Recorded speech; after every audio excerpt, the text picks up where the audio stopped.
Aujourd'hui, c'est Otaku Sataka, Taiyo no Senshi Leona 3.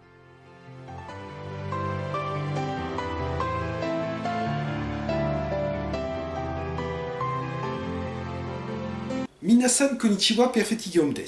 Nous allons aborder aujourd'hui le troisième volet des aventures de la guerrière solaire Leona, toujours chez Zen Pictures, mais cette fois dans leur collection Heroine Pinch Omnibus, une collection que j'avais déjà abordée dans ma vidéo sur Sailor Scissors. Et avant même de lancer la lecture, un premier détail nous interpelle puisque Leona n'est pas toute seule sur la jaquette, mais en compagnie d'une super-héroïne portant le même costume qu'elle, mais avec des couleurs différentes. Qui est donc cette mystérieuse Leona Bis? Eh bien ma foi, il n'y a qu'un seul moyen de le savoir. Ikuzo!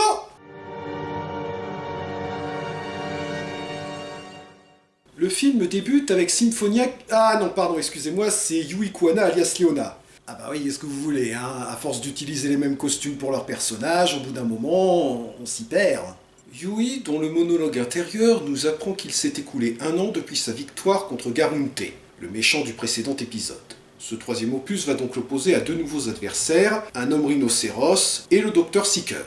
Ouais, bon, le costume, ok, mais au moins cette fois, il n'est pas en slip de bain. Rien que d'y repenser...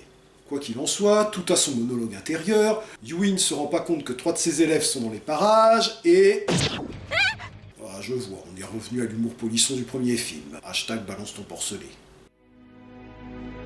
Hein? Ah oui, c'est vrai, j'oubliais, les héroïnes Pinch Omnibus sont toujours découpées en 4 chapitres. Yui poursuit donc ses élèves d'un juste courroux...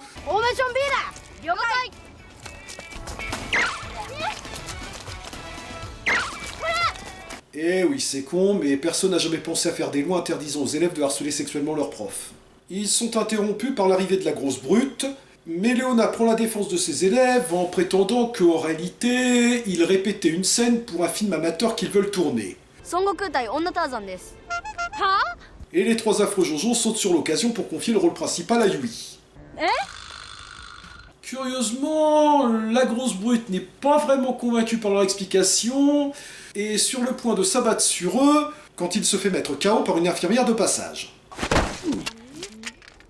Ouais, ferait peut-être bien de surveiller ses arrières, quand même. On sait jamais avec ces 3-là. Il s'agit d'une certaine Sakura Morinaga, qui est là pour faire de l'exposition, en discutant avec Yui d'un mystérieux tueur de super-héroïnes qui s'est viré en ce moment. Car, et c'est un élément qui reviendra dans ses aventures suivantes, Leona n'est pas la seule super-héroïne en activité, il y en a plusieurs, chacune protégeant une ville ou un secteur différent. Mais ça c'était avant l'arrivée du tueur de super-héroïne, car maintenant il n'en a plus que 2 auxquels il ne s'est pas encore attaqué.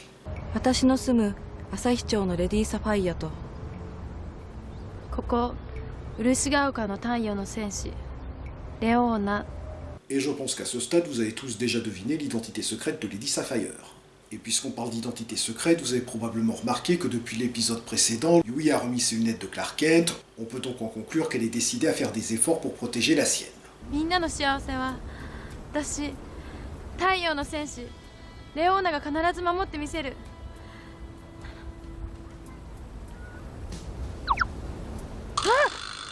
Ou pas.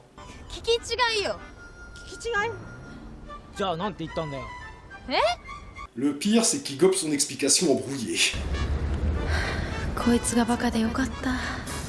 Sakura se fait ensuite attaquer par les sbires de Garunte, ce qui n'empêche pas ce type de promener tranquillement son chien, ce qui nous vaut une scène de combat tout à fait correcte. Débarque alors le rhino. Hein,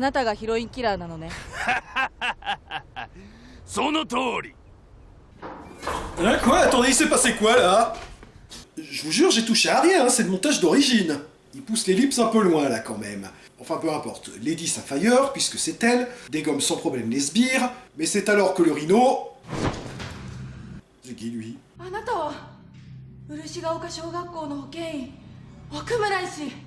Ah, merci. Bon mais c'est vrai, hein, pourquoi prendre la peine d'introduire un personnage quand il suffit de réciter son CV au moment où il apparaît? C'est comme dans Rocket Girl, avec Sean qui récite son CV avant de mourir parce qu'on n'a pas eu le temps de développer le personnage avant. Et j'ai déjà dit, mais cette BD n'est vraiment pas un exemple à suivre, elle est tout juste bonne pour faire des cocottes en papier. Bref, grâce au bon vieux truc de la prise d'otage, le rhino oblige Lady Sapphire à se rendre. Ah, décidément, les rhinos, c'est Ross. Ok, je reconnais que cette fois je l'ai vraiment cherché.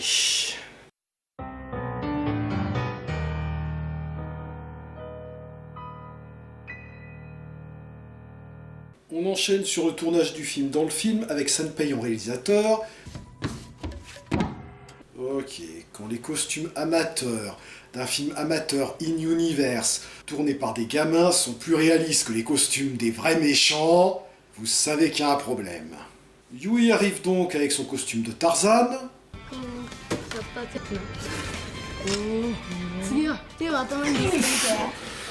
Et pourquoi on leur dit rien?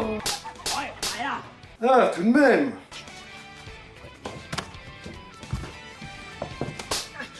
Ah, je vois, monsieur est du genre, faites ce que je dis, pas ce que je fais. Bon, je dirais rien pour le bikini en dessous de la peau de léopard. Je comprends que Yui ait sa pudeur. Déjà qu'elle est visiblement assez embarrassée par ce costume. Par contre, Tarzan avec des bottes de cowgirl, ça le fait pas trop. Bon, je dirais rien sur les combats, c'est normal qu'il soit à chier, là. Et juste quand il s'étonne que les acteurs qui jouent les sbires ne sont toujours pas arrivés, les vrais sbires de Garunte débarquent, mais sont pris pour des acteurs. Enfin, pas longtemps, puisque Yui se rend rapidement compte qu'ils se battent de manière beaucoup trop réaliste. Merci, Captain Obvious. Qu'est-ce que je fais sans toi? Et là, autant je trouve d'habitude que les scènes de torture de Zen Pictures sont peu crédibles, là, entre le montage, les ralentis, le jeu de l'actrice principale et les effets sonores, on ressent plutôt bien l'impact des coups. Bon, même si les effets sonores en question donnent quand même l'impression qu'à l'instar de Wolverine, Yui possède un squelette d'adamantium. Et des abdos d'acier. Au passage, je ne sais pas s'ils s'en sont réellement inspirés, puisqu'après tout c'est quand même un type de scénario assez fréquent, mais comme je vous l'ai déjà dit, Leona est en partie inspirée de la série Tsukisuki Majo Sensei. Et dans un épisode, ses élèves préparaient une pièce de théâtre dans laquelle la princesse Kaguya est attaquée par un extraterrestre. Ne me posez pas de questions. Or, l'élève qui a créé le costume du monstre s'était inspiré d'un monstre qu'il croyait avoir vu en rêve, sans se douter qu'il était parfaitement réveillé à ce moment-là et qu'il avait donc vu un vrai extraterrestre. Et évidemment, quand l'extraterrestre en question débarque pendant la pièce, quiproquo, confusion, bagarre, etc. Encore une fois, je ne sais pas s'ils s'en sont inspirés, mais vous avouerez que la situation est quand même très similaire à celle qu'on retrouve dans ce film.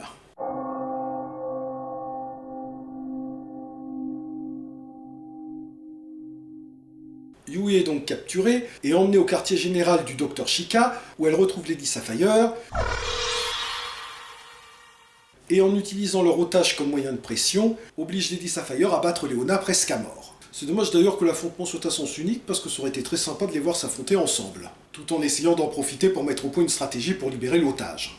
Et sinon, on peut supposer que c'est le même styliste qui a conçu les costumes des deux héroïnes, parce que c'est la seule explication que je vois au fait qu'elles utilisent le même costume mais avec des couleurs différentes. Les dialogues suggèrent clairement qu'elles ne se connaissaient pas avant, ce qui exclut donc totalement la possibilité d'une influence mutuelle.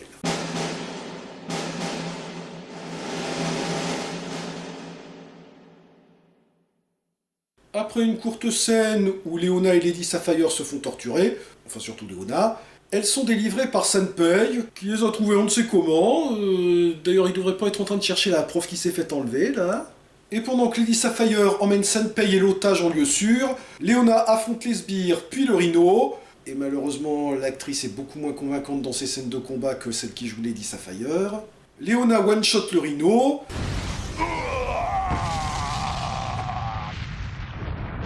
Et rejointe par Sanpei et ses élèves, qui visiblement ne s'inquiètent pas du tout de la disparition de leur prof, alors que je rappelle qu'ils sont pas censés savoir que c'est Leona. Bref, tout est bien qui finit bien. Du moins jusqu'à ce que la grosse brute applique.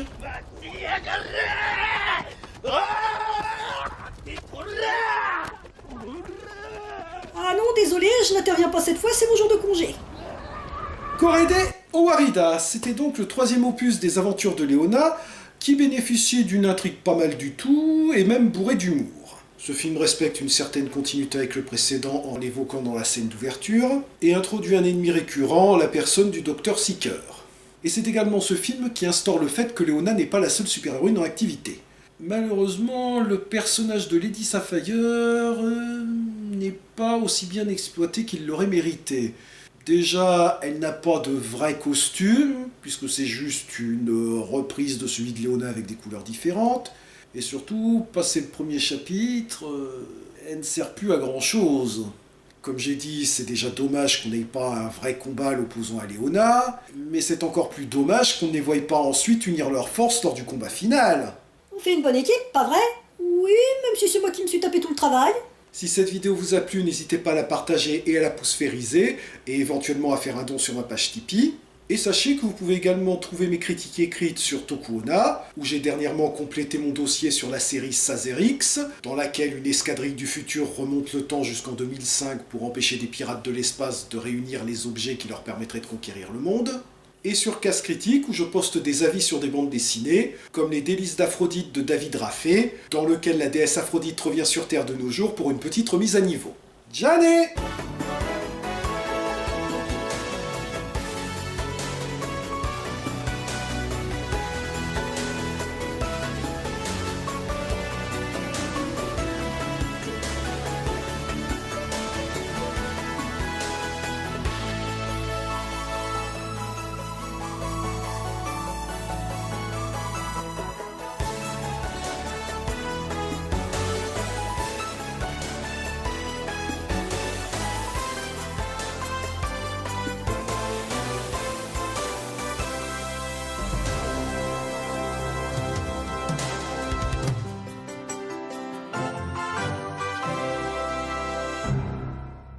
Taiyo no Senshi Léona 3.